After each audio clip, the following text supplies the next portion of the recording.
A day in my life as a content creator, mga Inday. For today's vlog, mga Inday, is talagang napakainit ng buhay natin dito, mga Inday, sa Cebu, mga Inday. So punta tayo, mga Inday, sa aming liguan. Pero bago ang lahat, mga Inday, ipapaliwanag ko lang ang lahat-lahat, mga Inday. Yung ating speaking ngayon ay, mga Inday, is Taglish, mga Inday. May English, may Tagalog, may Bisaya, at kung ano pang salita ang aking maririnig sa inyo.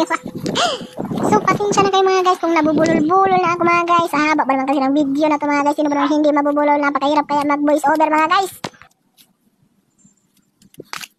Nakatutok 24 oras, nagbabagang balita, may babae nagpapakita.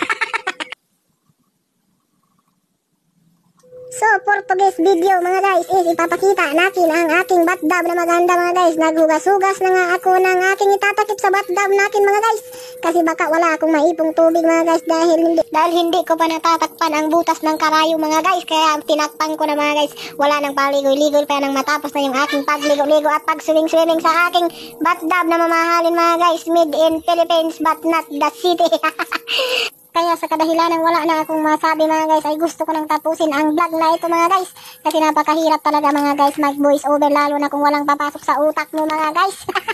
So hindi pa nga ako natatapos sa pagligo-ligo dahil, mga guys. Kaya ang nangyari, mga guys, ay nagbabalak na akong mag-give up sa paglilinis na to dahil napapagod na nga, mga guys, magsalita at nabulol na ako, mga guys. Nauubos na yung aking hangin na matagal ko nang inipon at sa kadahilanang nailabas ko na nga ay kailangan ko nang tapusin ito bago pa ako maubusan. Bye!